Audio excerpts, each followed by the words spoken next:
Welcome to Kittur. Just ನಾವು ಬಂದ್ವಿ. So ಇವಾಗ ಎಂಟ್ರಿ ಆಗ್ತಾ ಇದ್ದೀವಿ. ಕೋಟೆ ಇದೆ ಆ್ಯಕ್ಚುಲಿ ಹೇಳ್ಬೇಕಂದ್ರೆ, ಅಲ್ಲಿ ಸಭಾಭವನ ಇದೆ. ಇನ್ನು ನಿಮಗೆ ತೋರಿಸ್ತೀನಿ ಬೇರೆ ಬೇರೆ ರೀತಿ ಇರೋದು. ಇಲ್ಲಿ ಯಾವುದೋ ಚೆನ್ನಮ್ಮನ ಕಿತ್ತೂರು ಉತ್ಸವ 2024 200ನೇ ವರ್ಷದ ವಿಜಯೋತ್ಸವ ಅಂತ ಭಜನೆ ಸ್ಪರ್ಧೆ ಇತ್ತು. ಸೊ ಅದು ಆಲ್ರೆಡಿ ಮುಗ್ದೋಗಿದೆ. 27ಕ್ಕೆ ಇದ್ದಿದ್ದು, ಲಾಸ್ಟ್ ಮಂತಲ್ಲಿ ಇದ್ದಿದ್ದು. ಸೊ ಇದು ತುಂಬ ಇದಿದೆ ಆ್ಯಕ್ಚುಲಿ. ಇಲ್ಲಿ ಶಿಲಾಶಾಸನಗಳಿದೆ ಮತ್ತು ಒಳಗಡೆ ಆಮೇಲೆ ಕಿತ್ತೂರು ರಾಣಿ ಚೆನ್ನಮ್ಮ ಅವರು ಆಂಜನೇಯ ಸ್ವಾಮಿಗೆ ಪೂಜೆ ಮಾಡ್ತಿದ್ದ ಆಂಜನೇಯ ಸ್ವಾಮಿ ಇದ್ದಾರೆ. ಮತ್ತು ಒಳಗಡೆ ಅಲ್ಲಿ ಒಂದು ದೊಡ್ಡ ದೇವಸ್ಥಾನ ಇದೆ ಮತ್ತು ಅಲ್ಲಿ ಕೋಟೆ ಇದೆ. ನಿಮಗೆ ನಾನು ಮುಂದೆ ಹೋಗ್ತಾ ತೋರಿಸ್ತೀನಿ ಫ್ರೆಂಡ್ಸ್. ಬನ್ನಿ ಫ್ರೆಂಡ್ಸ್. ಅಷ್ಟು ನಾನು ಕಿತ್ತೂರು ಕೋಟೆ ತೋರಿಸ್ಬೇಕು ಅಂದ್ಕೊಂಡೆ, ಬಟ್ ಅವರು ಪ್ರಾಚ್ಯ ಸ್ಮಾರಕಗಳು ಅಂದರೆ ಕಿತ್ತೂರು ರಾಣಿ ಚೆನ್ನಮ್ಮ ಅವರ ಅಂದರೆ ಕಿತ್ತೂರು ಸಂಸ್ಥಾನದ ಅವಶೇಷಗಳು ಅಂದರೆ ಅಳಿದು ಹೋಗಿರುವಂಥ ಕೆಲವೊಂದಿಷ್ಟು ವಸ್ತುಗಳಾಗಲಿ ಅಥವಾ ಅವರ ಬಟ್ಟೆಗಳಾಗಲಿ ಇದೆಲ್ಲ ತೋರಿಸ್ತೀನಿ ನಿಮಗೆ. ಸೊ ಒಳಗಡೆ ಫೋನ್ ಅಲೌಡ್ ಇದೆಯಾ ಇಲ್ಲ ಗೊತ್ತಿಲ್ಲ, ಬಟ್ ಆದಷ್ಟು ನಾನು ತೋರಿಸೋದಕ್ಕೆ ಟ್ರೈ ಮಾಡ್ತೀನಿ. ಇದೆಲ್ಲ ಹಳೆ ಕಾಲದ ಇದೆ. ಟಿಕೆಟ್ ರೀ ನಮ್ಗೆ ಕಾಣಿಸ್ತಿದೆಯಲ್ಲ, ಇದು ರಾಣಿ ಚೆನ್ನಮ್ಮ ಅವರು ಒಂದು ಇದೆ. ಮತ್ತೆ ಅಲ್ಲಿ ದುರ್ಗಾದೇವಿ. ನಾವು ಆ ಕಡೆ ಮಾಡ್ತೀವ್ರು. ನಿಮಗೆ ಫಸ್ಟ್ ನಾನು ಇಲ್ಲ ಕಿತ್ತೂರು ಕೋಟೆನ ತೋರಿಸ್ತೀನಿ. ಆ್ಯಕ್ಚುಲ್ ಆಗಿ ಹೇಳ್ಬೇಕಂದ್ರೆ ಅದು ಇದು ಧ್ವಜಸ್ತಂಭ ಅಂದರೆ ಕಾಳೆ ಊತಿರುವಂಥ ಒಂದು ಸ್ಥಳ ಇದು. ಯಾವುದೇ ಒಂದು ಕೋಟೆ ಬಂದ್ರೂ ಅಲ್ಲಿಂದ ನೋಡಿಕೊಂಡು ಕಾಳೆ ಊತಿದ್ರು. ಅಂದರೆ ಇಲ್ಲಿ ಫುಲ್ ಮೇಲೆ ಹೋಗಿ ಧ್ವಜ ನೆಡ್ತಿದ್ರು. ಕಿತ್ತೂರು ಕೋಟೆ ಸಂಸ್ಥಾನದ ಅಲ್ಲಿ ಕಿತ್ತೂರು ಕೋಟೆ ಇದೆ. ಕಿತ್ತೂರು ಕೋಟೆ ಇಲ್ಲಿ ಆಮೇಲೆ ಬರೋಂಬರಿ ಫಸ್ಟ್ ಅದು ನೋಡ್ಕೊಂಬರ ಬರ್ರಿ ಮರೆ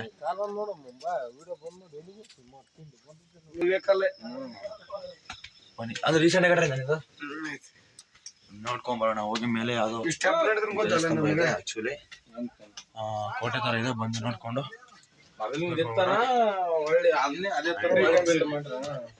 ಇದು ಒಂದು ಧ್ವಜಸ್ತಂಭ ಆ್ಯಕ್ಚುಲಿ, ಕಿತ್ತೂರು ಅವರ ಸಂಸ್ಥಾನದ ಧ್ವಜಸ್ತಂಭ ಇದು. ಇದೇ ಧ್ವಜ. ಅಲ್ಲಿ ಬಂದ್ಬಿಟ್ಟು ಕಿತ್ತೂರು ಅವರ ಒಂದು ಲಾಂಛನದ ಧ್ವಜ ಇದೆ ಅಲ್ಲಿ.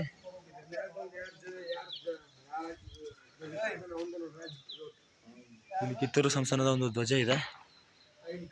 ಬಿಟ್ಟರೆ ಇಲ್ಲೆಲ್ಲ ಫುಲ್ಲು ಎಲ್ಲ ಅವಶೇಷಗಳು ಉಳಿದೋಗಿದೆ, ಯಾಕಂದರೆ ತುಂಬ ವರ್ಷ ಆಯ್ತಲ್ಲ. ಅಲ್ಲಿ ಕಿತ್ತೂರು ಕೋಟೆ ಇದೆ ಫ್ರೆಂಡ್ಸ್. ಅಲ್ಲಿ ಕಿತ್ತೂರು ಕೋಟೆ ಅದಾದಮೇಲೆ ಈ ಕಡೆ ಫುಲ್ಲೆಲ್ಲ ಸರೌಂಡಿಂಗ್ ಇದೆ. ತುಂಬ ಪಾರ್ಕ್ ಥರ ಮಾಡಿಬಿಟ್ಟಿದ್ದಾರೆ ಆ್ಯಕ್ಚುಲಿ ಇದು ಹೇಳ್ಬೇಕಂದ್ರೆ.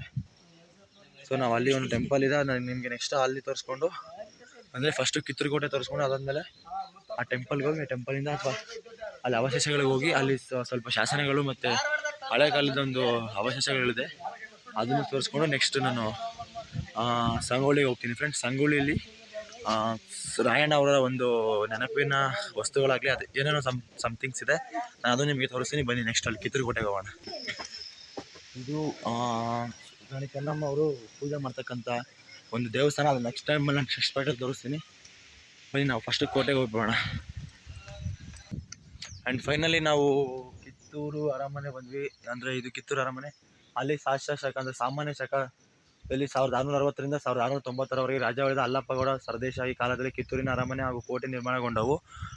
ಮತ್ತು ಈ ಸುಂದರ ಬಹುಮಡಿಯ ಅರಮನೆಯನ್ನು ಬ್ರಿಟಿಷರು ಕಿತ್ತೂರು ಸಂಸ್ಥಾನದ ಪತನದ ನಂತರ ನಾಶಗೊಳಿಸಿದರು. ಅಂದರೆ ಇಷ್ಟೊಂದು ಚೆನ್ನಾಗಿರೋ ಅರಮನೆನ ಬ್ರಿಟಿಷರು ಕಿತ್ತೂರು ಅಂದರೆ ಒಂದು ಏನು ಕಿತ್ತೂರು ಅಂದರೆ ಕಿತ್ತೂರು ರಾಜ್ಯಕ್ಕೂ ಮತ್ತು ಬ್ರಿಟಿಷರಿಗೂ ಒಂದು ದಂಗೆ ಆಗುತ್ತೆ. ಅಂದರೆ ಆ ದಂಗೆಯಲ್ಲಿ ಬ್ರಿಟಿಷರು ಬಂದು ನಮ್ಮ ಕಿತ್ತೂರಿನ ಕೋಟೆಯನ್ನೇ ಅವರು ನಾಶಪಡಿಸ್ತಾರೆ. ಅದಾದಮೇಲೆ ಪ್ರತಿ ಕೋಣೆಗೆ 2 ಪ್ರವೇಶ, ಅಂದರೆ ಇಲ್ಲಿ ಪ್ರತಿಯೊಂದು ಕೋಣೆಗೂ 2 ಪ್ರವೇಶ ದ್ವಾರಗಳಿದೆ, ಅಂದರೆ ಬಾಗಿಲುಗಳಿದೆ. ಅರಮನೆ ಒಳಗಡೆ ಒಂದು ಬಾವಿ ಇದೆ ಮತ್ತು ಆ ಗೋಡೆಯ ಒಳಗಡೆ ನೀರು ಅಂದರೆ ಅದೇ ಬಾವಿಯಿಂದನೇ ಪ್ರತಿಯೊಂದು ಕೋಟೆಗೂ ನೀರು ಸರಬರಾಜು ಆಗ್ತಿತ್ತು. ಅದಾದಮೇಲೆ ತಾಮ್ರದ ಕೊಳವೆಗಳು ಮತ್ತು ಅಲಂಕಾರ ಮಾಡುವವು ಈಗೂ ನೋಡ್ಬೋದಂತೆ. ಆ್ಯಂಡ್ ತುಂಬ ಒಂದು 15 ಅಡಿ ವ್ಯಾಸದ ಕಬ್ಬಿಣದ ಕೊಳವೆಯನ್ನು ಇಲ್ಲಿ ಅಳವಡಿಸಿದ್ದು. ಈ ಒಂದು ದ್ವಾರ ಮಂಟಪ ಏನಿದೆ ಅಂದರೆ ಕೋಟೆಯ ಒಂದು ದ್ವಾರ ಮಂಟಪ, ಅದು 100 ಅಡಿ ಅಗಲ ಮತ್ತು 300 ಅಡಿ ಉದ್ದ ಇತ್ತು ಅಂತ ಹೇಳಿದ್ದಾರೆ. ಆ್ಯಂಡ್ ಇಲ್ಲಿ ಬಿತ್ತರದ ಪಚ್ಚರತ್ನಗಳ ಕೋಣಿ ಕಿತ್ತೂರಿನ ಮನೆಯ ಕರ್ನಾಟಕ ದೇಶಗಳು ಕೀರ್ತಿಯ ಹೊಂದಿರುವುದು. ಅಂದರೆ ಇಲ್ಲಿ ಇದೊಂದು ಸಂಸ್ಕೃತದಲ್ಲಿ ಒಂದು ಸಾಲು ಇದೆ ಫ್ರೆಂಡ್ಸ್. ಈ ಮೇಲಿನ ಕವನದ ಸಾಲುಗಳು ಅರಮನೆಯ ಭವ್ಯತೆಯ ಕಲ್ಪನೆ ನಮಗೆ ತಂದುಕೊಡುತ್ತದೆ. ಅರಮನೆಯ ಕೆಲವು ಕಿಟಕಿಗಳು, ಬಾಗಿಲುಗಳು ಆ ಕಾಲದಲ್ಲಿ ಉಪಯೋಗಿಸಲ್ಪಡುತ್ತಿತ್ತು. ಹಲವು ವಸ್ತುಗಳನ್ನು ವಸ್ತು ಸಂಗ್ರಹದಲ್ಲಿ ಪ್ರದರ್ಶಿಸಲಾಗಿದೆ. ಅಂದರೆ ಅಲ್ಲಿ ವಸ್ತು ಸಂಗ್ರಹಾಲಯ ಇದೆಯಲ್ಲ, ಅಲ್ಲಿ ನಾವು ಹಲವು ವಸ್ತುಗಳನ್ನು ಪ್ರದರ್ಶನಗಳಿದೆ. ಕೋಟೆಯ ಪುರಾತತ್ವ ಇಲಾಖೆಗಳ ಸಂಗ್ರಹ ಮತ್ತು ಪರಂಪರಾ ಇಲಾಖೆ ರಾಜ್ಯ ಸಾಂಸ್ಕೃತಿಕ ಸ್ಮಾರಕವಾಗಿದೆ. ನಾವು ಇನ್ನು ಮುಂದೆ ಒಳಗಡೆ ಕೋಟೆಯ ಅವಶೇಷಗಳನ್ನು ನೋಡ್ಕೊಂಡು ಬರ್ತೀನಿ. ಬನ್ನಿ ಫ್ರೆಂಡ್ಸ್, ಎಂಟ್ರೆನ್ಸ್ ಆಗೋಣ. ಇದು ಕಿತ್ತೂರು ಕೋಟೆ, ಇದು ಕಾಣಿಸ್ತಿದೆಯಲ್ಲ.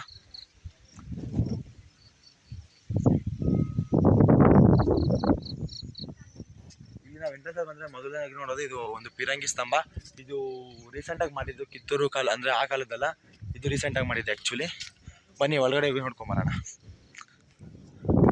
ಎಂಟ್ರೆನ್ಸ್ ಆಗಿ ಬಂದ್ವಿ. ಇವಾಗ ನಾವು ಇಲ್ಲಿ ಪ್ರೆಸೆಂಟಾಗಿ ದರ್ಬಾರ್ ಹಾಲ್ ಅಂತಿದೆ.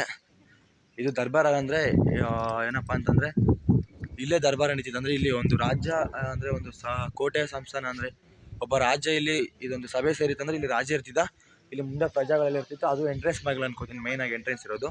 ಸೊ ಇಲ್ಲಿ ಪ್ರತಿಯೊಬ್ಬ ಪ್ರಜೆಗಳು ಸಹ ಕೂತ್ಕೊಂಡು ಇಲ್ಲಿಂದಲೇ ರಾಜ್ಯನ ಒಂದು ರಾಜ್ಯ ಆಗಲಿ ರಾಣಿ ಆಗಲಿ ಅವರ ಒಂದು ಆಳ್ವಿಕೆನ ಇಲ್ಲಿಂದನೇ ಅವ್ರಿಗೆ ಹೇಳ್ತಿದ್ರು. ಸೊ ಇದು ಒಂದು ದರ್ಬಾರ್ ಶಾಲೆ ಅಂತ. ಇಲ್ಲಿ ದರ್ಬಾರ್ ಅಲ್ಲ ಅಂದರೆ ಪ್ರತಿಯೊಂದು ರಾಜ್ಯನೂ ನಾರ್ಮಲಾಗಿ ಅಂದರೆ ಬಂದ್ಬಿಟ್ಟು ಇಲ್ಲೇ ಆಳ್ವಿಕೆ ನಡೆಸ್ಕೊಂಡು ಇಲ್ಲಿ ಪ್ರಜೆಗಳನ್ನ ಕೂರಿಸ್ಕೊಂಡು ಇಲ್ಲಿಂದನೇ ರಾಜ ಪ್ರಜೆಗಳಿಗೆ ಹೇಳ್ತಾ ಇದ್ದ.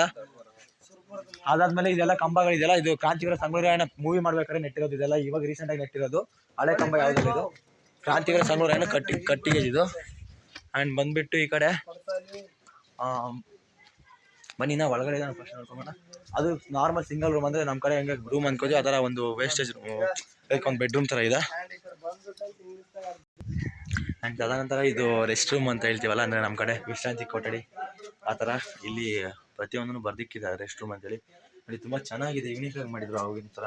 ಅಂದರೆ ಇದು ನಮ್ಮ ಕಡೆ ಮಾಡ ಅಂತ ಕರೀತಾರೆ ಉತ್ತರ ಕರ್ನಾಟಕ ಸೈಡು. ಬಟ್ ನೋಡಿ ನಮ್ಮಂಥ ಲವರ್ಸ್ ಎಲ್ಲ ಬಂದ್ಬಿಟ್ಟು MB ಅಂತ ಬರ್ದಿದ್ದಾರೆ. ಏನು ತಿಕ್ಬೇಕು ಇವೆಲ್ಲ ಅಂದ್ಬಿಟ್ಟು ಹಳೆ ಕಾಲದ ಅವಶೇಷಗಳನ್ನೆಲ್ಲ ಉಳಿಸ್ಕೊಂಡು ಹೋಗ್ಬಿಟ್ಟು ಬಟ್ ಎಲ್ಲ ಹಾಳು ಮಾಡ್ತಿದ್ದಾರೆ. ಸೊ ಇಲ್ಲಿ ಹೊರಗಡೆ ನೋಡ್ಕೊಂಬೋಣ ಏನೇನಿದೆ ಅಂತೇಳಿ. ಇದು ಸಹ ವಿಶ್ರಾಂತಿ ಕೊಠಡಿನೇ. ಆ್ಯಂಡ್ ಇದು ನೋಡೋದಲ್ಲ, ಇಲ್ಲಿ ಒಂದು ರೂಮ್ ಇದೆ, ತುಂಬ ಚೆನ್ನಾಗಿದೆ. ಆವಾಗಿನ ಕಾಲದಲ್ಲಿ ತುಂಬ ಚೆನ್ನಾಗಿ ಕಟ್ಟಿದ್ದಾರೆ ಆ್ಯಕ್ಚುಲಾಗಿ ಹೇಳಬೇಕು ಅಂದರೆ. ಬನ್ನಿ ನೆಕ್ಸ್ಟ್ ಹೇಗೆ. ಆ್ಯಂಡ್ ಇಲ್ಲಿ ನೋಡ್ತಾ ಹೋದ್ರೆ ಇದು ಮಂತ್ರಾಲೋಚನೆ ಅಂದರೆ ಇದು ಸ್ಪೀಡ್ ಡಿಸ್ಕಷನ್ ರೂಮ್. ಇಲ್ಲಿ ಕಾಣಿಸ್ತಿದೆಯಲ್ಲ, ಪ್ರತಿಯೊಂದು ಸಮಾಲೋಚನೆ ಆಗಲಿ ಅಥವಾ ಒಂದು ಡಿಸ್ಕಷನ್ ರೂಮ್ ಆಗಲಿ, ಈ ರೂಮಲ್ಲಿ ಕೂತ್ಕೊಂಡು ಒಂದು ರಾಜ್ಯಸಭೆಯ ಆಳ್ವಿಕೆ ನೀತಿಯನ್ನು ಮೊದಲು ಇಲ್ಲಿ ಚರ್ಚೆ ಮಾಡಿಕೊಂಡು ಅವರೆಲ್ಲ ಆಗ್ಬಿಡ್ತಿದ್ರು ಫ್ರೆಂಡ್ಸ್. ಸೊ ನಾನು ಮುಂದೆ ಹೇಳ್ತೀನಿ ಹಂಗೆ